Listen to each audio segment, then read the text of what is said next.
मित्रों नमस्कार, मेरा नाम है आशीष नायक। आप सभी का स्वागत है मेरे चैनल जीएस गाथा पर। मित्रों, मैं आप सभी को यह बताना चाहता हूं कि पैटर्न सबसे पहले ज़रूरी है, पैटर्न को समझना। यदि आप पैटर्न समझ गए तो आपके सिलेक्शन में, आपके प्री एग्ज़ाम को निकालने में बहुत ही आसानी होगी। इसलिए ये जो मैं बता रहा हूँ, ये उत्तराखंड एपीओ जो 2009 में पेपर हुआ था, उत्तराखंड एपीओ का जो 2009 में पेपर हुआ था, सामान्य ज्ञान का पेपर मैं आपको यहाँ दिखाना चाहता हूँ कि प्रश्न कैसे पूछे जाते हैं, आपको क्या क्या पढ़ना है, आपको क्या क्या नहीं पढ़ना है। आप जानिए, यदि आप सामान्य वर्ग में हैं तो कुल मिलाकर के 63 सीटें हैं। सामान्य वर्ग में है यदि आप हैं तो कुल मिलाकर के 63 सीटें हैं। इसका मतलब है 31 सीट या 32 सीट जो है ये सामान्य वर्ग की सीटें हैं। तो आप ये मान के चलिए कि आपको सामान्य वर्ग में 160 नंबर लेकर के आना है, क्योंकि जीएस भी 100 नंबर का है और ला भी 100 नंबर का है। 100 क्वेश्चन है, 100 क्वेश्चन जीएस में, 100 क्वेश्चन ला में। तो आपको कुल मिलाकर के सामान्य वर्ग में 160 नंबर आते हैं, लाने हैं हर हाल में। तभी आप ये समझिए कि आपका एपीओ प्री निकलेगा।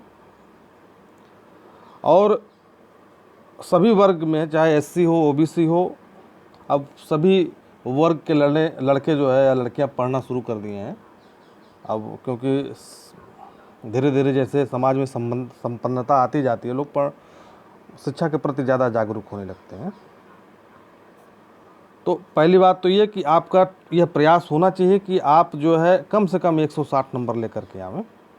यहाँ पे पेपर का पैटर्न अगर देखें तो कम से कम 35 क्वेश्चन जो है उत्तराखंड स्पेशल पूछा जा रहा है। 35 क्वेश्चन जो है, 35 क्वेश्चन जो है कम से कम उत्तराखंड स्पेशल से पूछा जा रहा है। तो इसमें जो है वहाँ के व्यक्ति जो आंदोलनकारी रहे हैं, पर्वतरोही जो खेल में रहे हैं, पर्वतरोही हैं, और जो अन्य बच्चे जो खेल में आगे आए, ठीक है, उससे संबंधित है। जो कुछ राज्य लेवल के जो ट्रॉफियाँ होती हैं, जैसे जो खेल होते हैं, जो प्रतियोगिता होती है राज्य लेवल के, उससे भी कुछ क्वेश्चन पूछे जा रहे हैं। अब यहाँ थोड़ा सा क्वेश्चन का हम लोग देख लेते हैं, थोड़ा सा आप लोग इसको देखिए तो आपको ये पता चलेगा कि लेवल क्या है, ठीक है ना, इसमें क्या क्या पूछा जा रहा है। अब जैसे ये देखें, यहाँ पर ये क्वेश्चन साइना नेहवाल वाला पूछा गया, ठीक है, इससे सम्मानित हुआ। ये कृषि से 6 नंबर क्वेश्चन कृषि से है, 7 नंबर क्वेश्चन खेल से है। यानी कि इस बार ओलंपिक हो रहा है, ओलंपिक से भी क्वेश्चन पूछा जाएगा आपको, ठीक है, ओलंपिक से क्वेश्चन पूछा जाएगा। और अभी हाल ही में मोदी जी ने जो है राजीव गांधी पुरस्कारों का नाम हटा करके वो मेजर ध्यानचंद पुरस्कार उसका नाम रख दिया है। तो ये भी काफ़ी महत्वपूर्ण बात है, आप लोग इसको देखिए। अभी INS विक्रांत का से ट्रायल हुआ है, इससे भी क्वेश्चन पूछे जाएंगे। रक्षा अनुसंधान क्षेत्र से भी आपसे क्वेश्चन पूछे जाएंगे। जो नए नए अनुसंधान हुए हैं, वन लाइनर आप लोग खरीदिए, उसको पढ़िए। टेफ्लॉन क्या है, गेहूं में काला रस्ट रोग क्या होता है। अब लोगों को जानना चाहिए काला रस्ट क्यों होता है। गेहूं में वैसे अमूमन कोई रोग नहीं होता है। और जैसे अगर गेहूं की बाली है, तैयार हो गई है, पकने वाली स्थिति में है, ठीक है ना, गेहूं की एक बाली है, वो पकने वाली स्थिति में तैयार हो गई है, और बारिश हो जाता है, ठीक है ना, तो यहाँ पे जो बालियाँ, यहाँ पे जहाँ पे गेहूँ लगा रहता है, यहाँ पे किनारे किनारे, यहाँ पे काला काला रोग आ जाएगा, फफूंद टाइप का एक रोग आएगा, इसी को काला रस्ट रोग कहते हैं। चूँकि उत्तराखंड एक जैसे आप समझ लीजिए कृषि अनुसंधान में अग्रणी राज्य है, और काफ़ी रिसर्च इंस्टीट्यूट भी वहाँ पर हैं, ठीक है। तो उन इंस्टीट्यूट से भी क्वेश्चन पूछा जाएगा, क्योंकि एक पहाड़ी स्टेट है, बहुत सारे पर्वत हैं, नदी है, नाले हैं, नदी से क्वेश्चन पूछा जाएगा। दर्रा बहुत वहाँ उत्तराखंड का बहुत फेमस है, उत्तराखंड का दर्रा जो जिसको पासिस कहते हैं अंग्रेजी में, वो भी बहुत फेमस है। चूँकि एक पहाड़ी राज्य है और वहाँ पर जो है बांध भी बहुत ज़्यादा है, उससे भी क्वेश्चन पूछा जाएगा, क्योंकि नदी जो है गंगा नदी काफ़ी महत्वपूर्ण है, तो वहाँ से कुछ नहरें निकाली गई, वो भी काफ़ी महत्वपूर्ण है।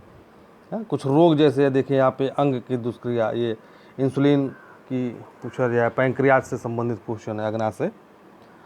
विटामिन डी की कमी से क्या रोग है? इन स्थानों में सूर्यास्त सबसे पहले कहाँ होता है? देखिए ये अब थोड़ा सा बुद्धि लगाने वाला, दिमाग लगाने वाला क्वेश्चन है ये, ठीक है ना। इन स्थानों में सूर्यास्त सबसे पहले कहाँ होता है? तो आपको याद रखना होगा। जैसे मान लीजिए अगर मैं बनाऊँ यहाँ पर एक क्वेश्चन, कैसे हल होगा? ये मान के चलिए, ये है दक्षिण, ये पूरब, ये उत्तर, ये पश्चिम।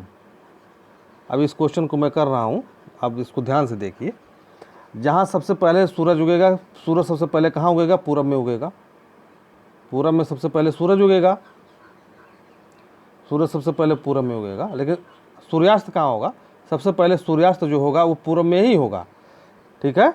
जहाँ सबसे पहले उगेगा, सबसे पहले सूर्यास्त वहीं पर होता है। जापान में सबसे पहले सूरज उगता है, तो सबसे पहले सूर्यास्त जापान में ही होगा, ठीक है। तो आपको यह देखना है कि इन स्थानों में सबसे पूर्वी स्थान कौन सा है।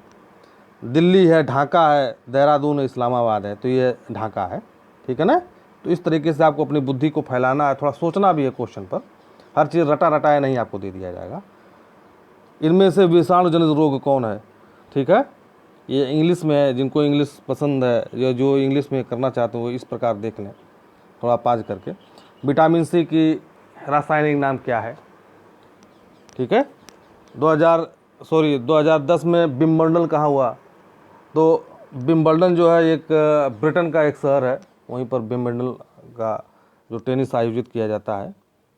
पृथ्वी के वायुमंडल में सर्वाधिक गैस कौन सी पाई जाती है? नाइट्रोजन है। तो उड़द, मूंग और तुअर की दाल निर्यात करने की स्थिति में है कौन सा देश है? अब ये देखिए 18 नंबर क्वेश्चन, अगर आपको नहीं आ रहा है यह क्वेश्चन तो थोड़ा सा दिमाग लगाएंगे तो आपको आ जाएगा। कारण क्या है? क्योंकि उड़द, मूंग और तुअर का जो दाल है ये वहाँ पर ज़्यादा बेहतर तरीके से होता है जहाँ बारिश कम होती है, जो थोड़ा सा सूखा इलाका है। थोड़ा सा फव्वारा टाइप का एक दो अगर उनको पानी दे दिया जाए तो वहाँ पे बढ़िया उत्पादन होता है। जो कि तराई बेल्ट है, जैसे ये हिमालय है, हिमालय के ये जो तराई बेल्ट है, जैसे उत्तर प्रदेश, बांग्लादेश, म्यांमार, तो यहाँ पे जो है नमी बहुत ज़्यादा रहती है, तो कीड़े बहुत ज़्यादा लग जाते हैं, तो यहाँ पे नहीं होगा। तो यहाँ पे है पाकिस्तान हो सकता है। थोड़ा सा दिमाग लगाएंगे तो क्वेश्चन कर ले जाएंगे। सोनालिका जिस अनाज की अधिक पैदावार देने वाली फसल है, ठीक है। तो इस प्रकार से अगर आप थोड़ा सा दिमाग लगाएंगे तो पूरा क्वेश्चन आप लोग कर ले जाएंगे। कम से कम आपको, आपका यह लक्ष्य होना चाहिए कि 100 नंबर के 2 पेपर होते हैं। जीएस 100 नंबर का होगा और ला भी 100 नंबर का पेपर होगा। तो ला में कम से कम आपको 95 क्वेश्चन करने हैं, 90 से 95 क्वेश्चन सही करना है। या कुछ कुछ लड़के ऐसे होते हैं जिनका 96-97 क्वेश्चन सही हो जाता है, या 100 में आउट ऑफ 100 सही हो जाता है ला में। तो ला को आप लोग ज़्यादा फोकस करिए, लेकिन 2 घंटा सामान्य अध्ययन जीएस पर भी आप दीजिए। हिस्ट्री में आपको बहुत ज़्यादा कुछ नहीं पढ़ना है। हिस्ट्री में जो है वो 1857 से लेकर के, जो प्रथम स्वाधीनता संग्राम वाला है, वहाँ से लेकर के 1947 तक पढ़ना है, ठीक है ना। इसको हम पढ़ा देंगे। हम आप हिस्ट्री की एक नई सीरीज शुरू करेंगे, आप उसमें देखिएगा, आपको सब कुछ समझ में आ जाएगा, ठीक है। पूरा कवर कर देंगे, क्योंकि मैंने एपीओ खुद निकाला हुआ है, मेंस निकाले हुए हैं। कम से कम 12 मेंस हम लिख चुके हैं, पीसीएस, जेपीसीएस, एपीओ का, ठीक है। तो आपको हम निश्चित सफलता दिलवा देंगे इसमें, ठीक है। अब भारतीय राष्ट्रीय कांग्रेस की प्रथम महिला अध्यक्ष कौन है? अब 2 महिलाएं बनाई गई थी, एक एनी बेसेंट था, एक सरोजिनी नायडू था। तो यदि यहाँ क्वेश्चन होता भारतीय राष्ट्रीय कांग्रेस की प्रथम भारतीय महिला कौन है, तो सरोजिनी नायडू है। लेकिन क्वेश्चन यहाँ पर ये सही है, एनी बेसेंट। प्रथम भारतीय जो है सरोजिनी नायडू थी, ठीक है। जिस जगह जलियांवाला बाग कांड का स्थल कौन सा है? वो अमृतसर के पास है। केसरी था, फारवर्ड ब्लॉक को किसने परिवर्तित किया था? 1940 के आरंभ में व्यक्तिगत सत्याग्रह का सबसे पहला सत्याग्रही कौन था? विनोबा भावे थे।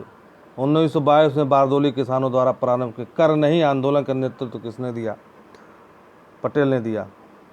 ठीक है, यहीं पे इनको सरदार की उपाधि यहीं पे मिली थी, सरदार पटेल, इसी आंदोलन से इनको जो है सरदार की उपाधि मिली थी।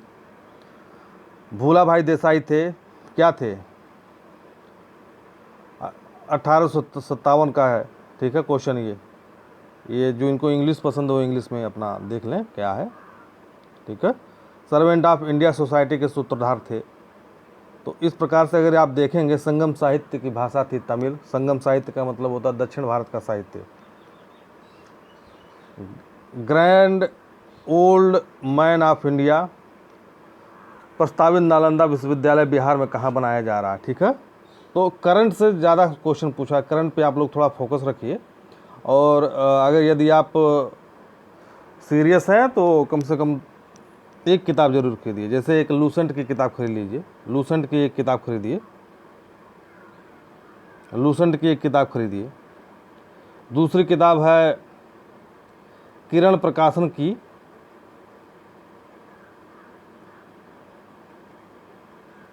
की वन लाइनर। ठीक है, इसका नाम है वन लाइनर। एक तीसरी किताब यदि आप खरीदना चाहते हैं, धनखड़ पब्लिकेशन की किताब है, धनखड़ पब्लिकेशन। इन तीनों में से एक किताब आप खरीद लीजिए। इन तीनों में से एक किताब खरीद लीजिए। और एक जो है, जो वार्षिकांक होता है छोटा सा, स्पीडी अगर एक स्पीडी एक पत्रिका आती है, स्पीडी को खरीद लीजिएगा, एक कवर हो जाएगा। ठीक है, उसको खरीद लीजिए। महात्मा गांधी के राजनीतिक गुरु कौन थे? गोपाल कृष्ण गोखले। कालसी सिद्धराम मूला लेख, ये सब देखिए आप लोग क्वेश्चन। शिवाजी ने अपनी राजधानी जिसे बनाया वह नगर था। तो आप देखिए क्वेश्चन बहुत टफ नहीं है।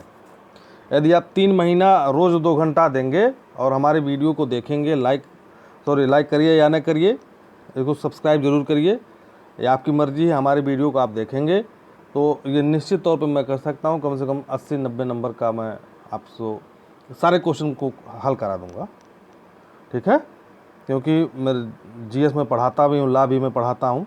आप लोग इसको देखिए, बहुत ज़्यादा कुछ इधर उधर मत भागिए। ठीक है, और उत्तराखंड स्पेशल भी अब शुरू करूँगा। उत्तराखंड स्पेशल, अर्जेंटीना के घास के मैदान क्या हैं? ठीक है, जैसे घास के मैदान हो गए, कुछ प्रचलित पौने जैसे चिकून हो गई, हरमट्टन हो गई, ये सब प्रचलित पौने हैं ना, ये सब है। और जैसे ट्रेंच हो गए, जैसे मैरियाना ट्रेंच हो, जो खाइयाँ हैं बड़े बड़े, वो सब पूछा जा सकता है आपसे। जिस देश की राजधानी हेलिस्की है वह है, ठीक है, स्टेट ऑफ रिकॉर्ड। देखिए इसमें क्वेश्चन ज़्यादा पूछे जा रहे हैं, भांति भांति के क्वेश्चन पूछे जा रहे हैं, वन लाइनर। तो ये मान के चलिए अगर आप सही से तैयारी करेंगे तो आराम से जो है कम से कम 80 नंबर का क्वेश्चन जो है आप लोग इसमें कर जाएंगे। जो जिला दर्रा कहाँ है? अभी मैंने दर्रा बताया था, क्योंकि उत्तराखंड में दर्रे बहुत महत्वपूर्ण है। ठीक है, सैन्य अड्डा भी है। एनडीए की जो ट्रेनिंग होती है वो देहरादून में ही होती है। खादर का अर्थ क्या है? भारत का सर्वाधिक खनिज तेल कहाँ पर उत्पादन होता है? ठीक है ना।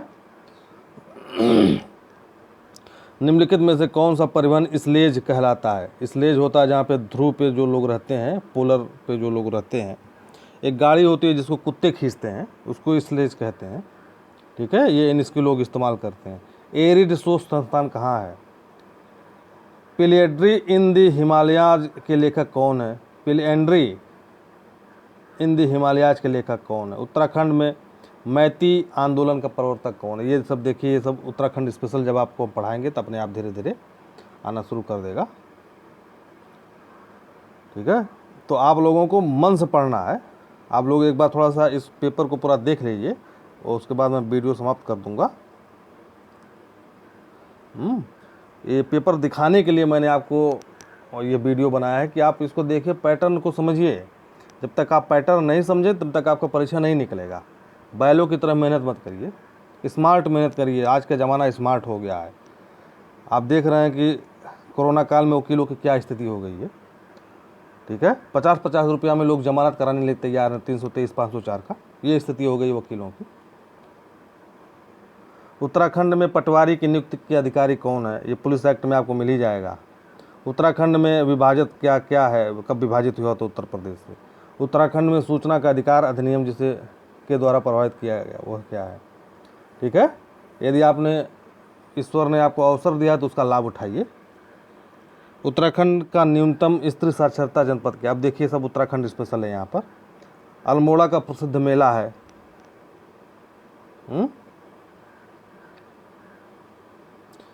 हिल यात्रा उत्सव जिस जिले में मनाया जाता है ये बताइए। देहरादून के सैन्य अकादमी की स्थापना कब हुई थी।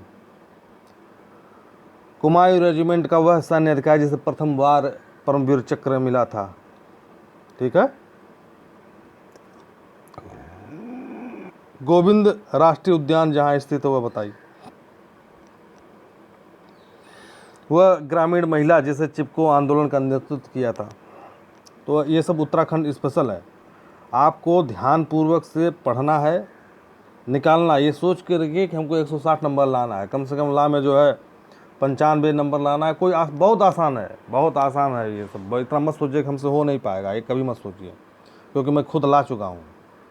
165 नंबर मैं खुद ला चुका हूँ उत्तराखंड में, इसलिए मैं आपसे कह रहा हूँ। ठीक है, अगर आप लोग चाहेंगे तो वहाँ पे जो है मेंस की भी तैयारी होगी धीरे धीरे।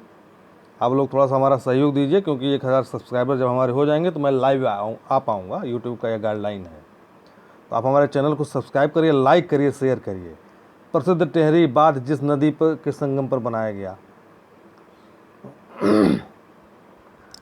देखिए बृछेंद्रीपाल, एक प्रसिद्ध बृछेंद्रीपाल जो पर्वतारोही थी सभी जानते हैं। कोई बहुत कठिन क्वेश्चन नहीं है, कुछ नहीं कठिन क्वेश्चन है, सिर्फ आपको पढ़ना है, सिर्फ आपको जो है पढ़ना है। और जहाँ पे कठिनाई होगी हम आपका दूर करने के लिए तैयार हैं। ठीक है, कोई आगे यदि आप हमारा सहयोग करना चाहते हैं सहयोग करिए, नहीं करना चाहते नहीं करिए, लेकिन फिर भी जो है आप पढ़िए, सब्सक्राइब करिए, लाइक करिए, शेयर करिए और अपना सहयोग बनाए रहिए। धन्यवाद।